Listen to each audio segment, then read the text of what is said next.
Hello friends, welcome to C S centre. देखिए हम discuss करने जा रहे हैं जो कि काफ़ी इम्पोर्टेंट एक्सप्लेन्ड इंडियन एक्सप्रेस का जो कि आर्टिकल्स है। ये हमारे मतलब कि कॉन्सेप्ट और ओपिनियन काफ़ी क्लियर कर देगा आर्टिकल जो लिखा हुआ है। तो इसमें देखिए सबसे बड़ी जो टॉपिक का है ये इन्वायरमेंट से रिलेटेड है। आपका ये प्रीलिम्स में भी काम करेगा, दूसरी चीज़ मेंस में जाएंगे उसमें भी, और इंटरव्यू में भी काम करेगा, जिसको हम कहते हैं पर्सनालिटी टेस्ट, राइट। ये तीन, और ये चाहे आपका यूपीएससी का कोई भी एग्ज़ाम हो उसको कवर करेगा, स्टेट पीसीएस का भी एग्ज़ाम जो कि कवर करेगा। अगर कोई वनडे एग्ज़ाम देते हैं उनमें भी कवर करेगा। सबसे पहले देखिए यहाँ पे कि जब 2000 क्या हुआ कि 2000 जब 21 का COP26 हुआ था ना, COP26 हुआ था ग्लासगो में। तो गवर्नमेंट ऑफ इंडिया के माध्यम से प्राइम मिनिस्टर ऑफ मोदी जो है कि टारगेट रखे थे इंडिया के लिए कि जो इंडिया है इसका नेट जीरो इमिशन मतलब 2070 तक ये अचीव कर लेगा। तो ये अगर 2070 तक अगर ये कवर कर लेता है कि नेट जीरो, अगर इंडिया इमिशन का मतलब भी समझ लीजिए क्या है यहाँ पे। इमिशन जैसे कि मान लीजिए कार्बन डाइऑक्साइड, मीथेन जैसी कुछ जो गैसेस होती हैं वो ग्लोबल वार्मिंग को इम्पैक्ट करती हैं, और इससे ग्लोबल वार्मिंग होती है और क्लाइमेट चेंज देखने को मिलता है। जैसे फ्लड आ जाता है और ड्रॉट आ जाती है, या फिर इस तरह के लैंडस्लाइड वगैरह, जो भी फ्लड जो भी चीज़ें डिजास्टर के रूप में आप ले सकते हैं, अर्थक्वेक वगैरह, जो भी हीट वेव, साइक्लोन जैसी सारी चीज़ें। तो इस चीज़ को देखते हुए हर कंट्री अपना अपना एक पैरामीटर है। तो उसमें हम सबसे पहले देखेंगे इंडिया ने अगर 2070 तक का टारगेट रखा है तो वो कौन कौन से कदम है कि जो इंडिया उठाया है। सबसे पहले यहाँ पे देखिए कि हमारा 2070 तक ये टारगेट है। देखिए मोस्टली ये 5 सेक्टर को आइडेंटिफाई किया है और इंडिया ने कि हम क्या क्या करेंगे। सबसे पहले देखिए कि डीकार्बनाइज इलेक्ट्रिसिटी ट्रांसपोर्टेशन। आप एक जैसे मान लीजिए इलेक्ट्रिसिटी यहाँ से मतलब ये है कि जैसे मान लीजिए घर में बिजली है, होम इलेक्ट्रिसिटी, ट्रांसपोर्टेशन के लिए फ्यूल चाहिए होगा जैसे क्रूड ऑयल है, ये सब जो है कि ये हो गया पहला चीज़ हो गई। दूसरी चीज़ें हो गई रीडिजाइन अर्बन स्पेस। जैसे अर्बनाइजेशन होता है ना, तो वो अनप्लान्ड तरीके से हो जाता है, राइट। तो गवर्नमेंट ऑफ इंडिया का अब ये इनिशिएटिव है कि हम अर्बन को फिर से रीडिजाइन करेंगे, रिस्ट्रक्चर करके उसको एक सिस्टमेटिक तरीके से करेंगे। दूसरी चीज़ है increase in energy and material efficiency. जैसे मान लीजिए कि एनर्जी जो हमारी है तो उसकी एफिशिएंसी कितनी होनी चाहिए। एफिशिएंसी मतलब कि अगर मान लीजिए कि अभी 1 लीटर में आप 10 किलोमीटर जा रहे हैं, तो हो सकता है कि ऐसी टेक्नोलॉजी या इंजन हम डेवलप करें कार के लिए 1 लीटर में जो है कि आपका 10 से ज़्यादा चली जाए। नेक्स्ट अगर हम देखते हैं तो रिविटलाइज द फॉरेस्ट, मतलब फॉरेस्ट कवर। जो अगर फॉरेस्ट होता है ना कि जब जैसे कि फॉरेस्ट अगर हम इसको प्लांट करते हैं तो इससे क्या होता है, जो CO2 होता है ना, कार्बन डाइऑक्साइड होता है, वो ऑब्जर्व करता है और जो कि O2 मतलब ऑक्सीजन को रिलीज करता है। हम सभी लोग जानते हैं कि ग्रीन प्लांट हमेशा आप सुनते होंगे, ग्रीन प्लांट लगाना चाहिए, उसको काटना नहीं चाहिए। तो ये सारी चीज़ें रही। दूसरी चीज़ है लास्ट में push for climate oriented research, और लास्ट में जो एक आता है कि आप ये सारी चीज़ें तो करिए लेकिन technology and science and technology में भी आप अपना इनोवेशन या फिर रिसर्च एंड डेवलपमेंट करिए। तो इससे क्या होगा ना कि आप ये सारी चीज़ें तो उसमें एफिशिएंटी जो है ना काफ़ी इंक्रीज। जैसे मान लीजिए कि आप सोलर पैनल लगा रहे हैं, फिर उसके बाद जो BS जैसे भारत स्टेज का आप नाम सुनते होंगे, 6 चल रहा है, 5 चल रहा है, तो ये सारी चीज़ें आप कर लेंगे ना, तो ये चीज़ें होंगी। तो ये यहाँ पे देख सकते हैं 5 से 6 जो है कि सेक्टर में इंडिया ने अपने कहा है कि 121 पेज का एक डॉक्यूमेंट दिया, और उसमें इसने ये कहा कि हम इस सेक्टर में अपना काम करेंगे और आगे 2017 तक हम जो है कि अपने नेट जीरो को अचीव कर लेंगे। ये चीज़ें हो गई। नेक्स्ट हम इसी में देखते हैं कि थोड़ा सा बैकग्राउंड लेने की कोशिश करते हैं, कैसे पता चलेगा कि इंडिया या कोई भी कंट्री जो स्टेप ले रही है वो सही है कि गलत, पता चले कि लोग इंतजार ही कर रहे हैं जब 2070 आ जाए तो पता चले कि जो काम किया जा रहा है वो किसी काम ही का नहीं है। तो इसमें टारगेट रखा गया, जो पेरिस क्लाइमेट COP21 हुआ था ना, COP21 हुआ था जो पेरिस में 2015 में, तो उसमें मतलब एक रखा गया था कि 1.5 से लेकर 2 सेंटीग्रेड के ऊपर जो कि टेम्परेचर नहीं इंक्रीज करना चाहिए, और हर कंट्री अपना एक बेस लेवल बना करके उस पर काम करे।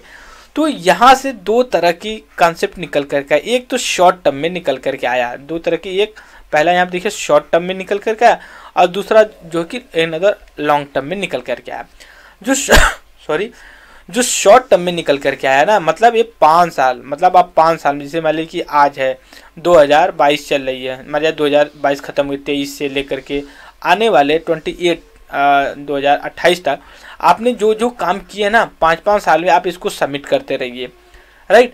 तो इसमें कैसे सबमिट करेंगे, तो ये होगा NDC करके, नेशनल डिटरमाइंड कंट्रीब्यूशन, ठीक है। मतलब नेशन ने क्या डिटरमाइन किया कंट्रीब्यूशन में in the field of the carbon emission को लेकर के। तो ये 5 या 10 साल के, मैंने जैसा कहा कि होगा, ये 2030 तक का काम करेगा, ठीक है, 2015 से 2000, क्योंकि ये जो SDG से अगर सस्टेनेबल डेवलपमेंट गोल को आप देखेंगे तो उनमें से एक जो 17 गोल है उसमें से एक क्लाइमेट चेंज का भी रिलेटेड है कई उसमें।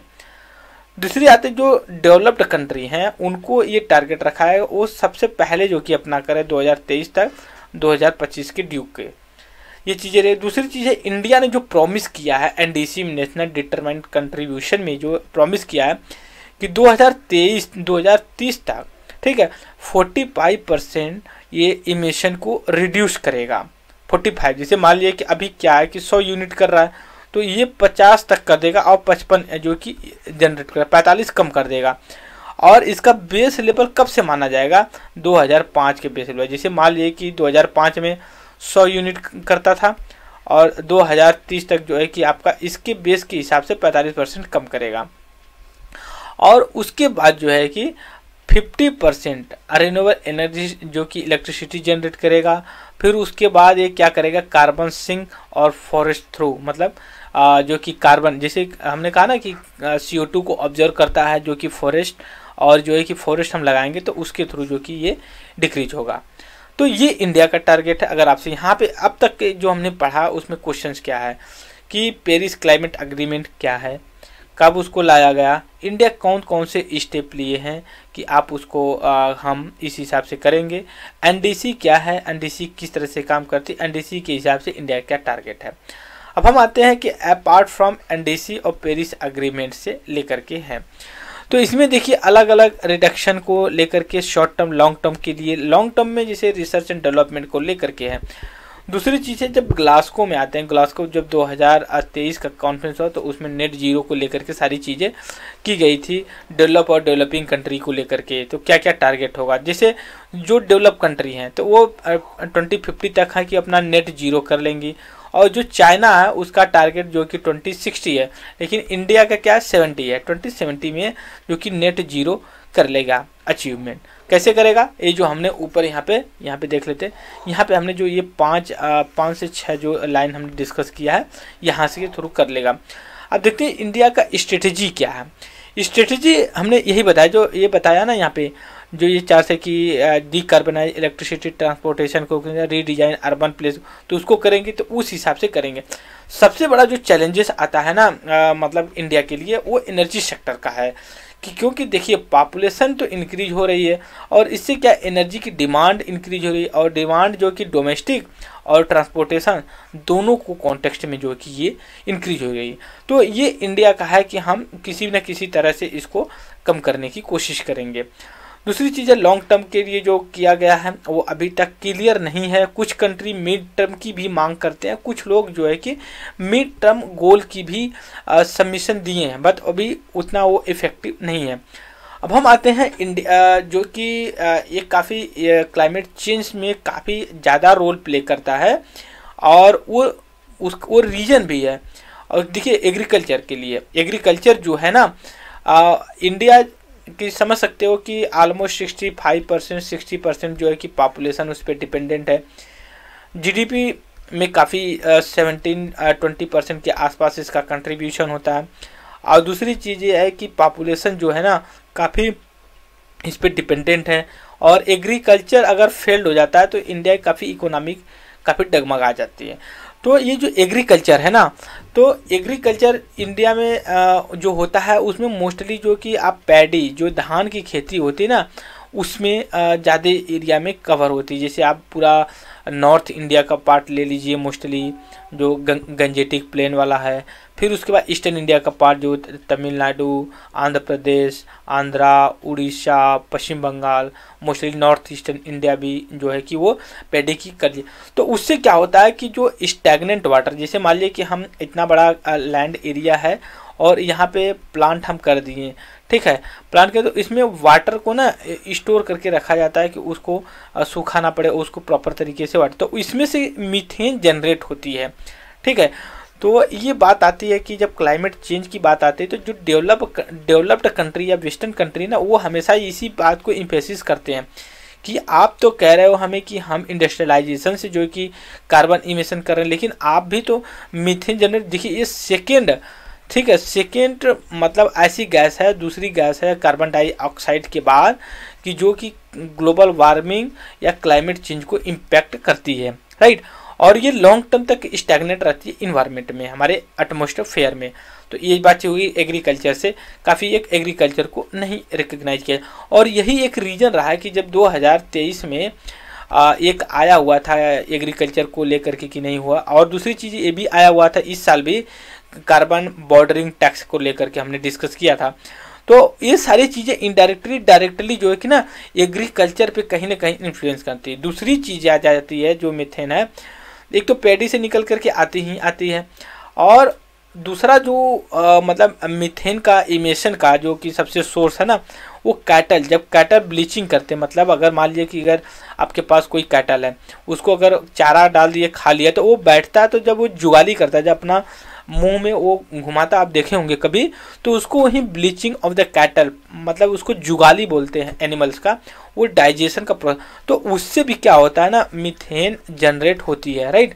तो मीथेन जब जनरेट होती है तो समझ सकते हो कि इंडिया, समझ लीजिए कि सबसे लार्जेस्ट कैटल मतलब हैं इंडिया में पाए जाते हैं कैटल, राइट। और क्योंकि मिल्क प्रोडक्शन में भी इंडिया सबसे हाईएस्ट है, राइट, हालांकि काऊ मिल्क में नहीं, लेकिन ओवरऑल मिल्क में जो है कि इंडिया से फर्स्ट आता है, और काऊ मिल्क में डेनमार्क आता है, ये फैक्चुअल क्वेश्चन है, डेनमार्क है फर्स्ट में जो काऊ मिल्क होती है, लेकिन अदर टोटल अगर देखा जाए तो इंडिया जो कि फर्स्ट पे आता है। तो यहाँ से ये निकलता है। तो यही एक रीजन रहा कि इंडिया जब 2000 तो global coalition on methane reduction से अपने आप को पीछे हटा लिया था, अगर करता तो उसके लिए दिक्कत होती। अब नेक्स्ट में आते हैं कि भाई हमें रिसर्च करना चाहिए टेक्नोलॉजी में, और उसके बाद डेवलपमेंट लाना चाहिए, और उसी से ही जो कि हम सारी चीज़ें कर सकते हैं। तो ये हमने एक ओवरऑल व्यू लेने की कोशिश किया क्या इंडिया का, जैसे आपसे क्वेश्चंस अगर पूछते हैं कि कैसे जो कि इंडिया आप समझते हो, अगर इंटरव्यू में जाते हो या फिर मेंस में था, how do you think India would be achieve net zero status till 2070 तक, आप कैसे ये बिलीव करते हो कि 2070 तक इंडिया की जीरो इमिशन स्टेटस को प्राप्त कर लेगा। तो आप ये 5 पॉइंट 6 पॉइंट ले लीजिए, फिर उसको इलेबरेट करते हुए चले जाइए कि फॉरेस्ट कवर को इंक्रीज किया जाएगा, फिर इलेक्ट्रिसिटी ट्रांसपोर्टेशन को हम जो है कि और इको फ्रेंडली बना रहे हैं, अर्बन प्लानिंग अच्छे से कर रहे हैं और इको फ्रेंडली रहेंगे, एग्रीकल्चर को जो है कि हम सस्टेनेबल बना रहे हैं, जैसे फर्टिलाइजर्स के केमिकल फर्टिलाइजर से हम जो कि ऑर्गेनिक फार्मिंग की तरफ जा रहे हैं, राइट। आप सभी को बताएगा सिक्किम पहला स्टेट है इंडिया का जो कि कम्प्लीटली ऑर्गेनिक फार्मिंग, फिर नेचुरल बजटिंग, मतलब नेचर बेस्ड एग्रीकल्चर तेलंगाना के ले लीजिए। तो ये सारी चीज़ें एग्रीकल्चर के फील्ड में कर रहे हैं। दूसरी चीज़ है कि एनर्जी के लिए जैसे मीथेन जो कि बायोडीजल की तरफ हम बढ़ रहे हैं सॉरी। तो ये सारी चीज़ें आप इसको इलेबरेट कर सकते हो। तो इस वीडियो में इतना ही। Thank you very much the discussion.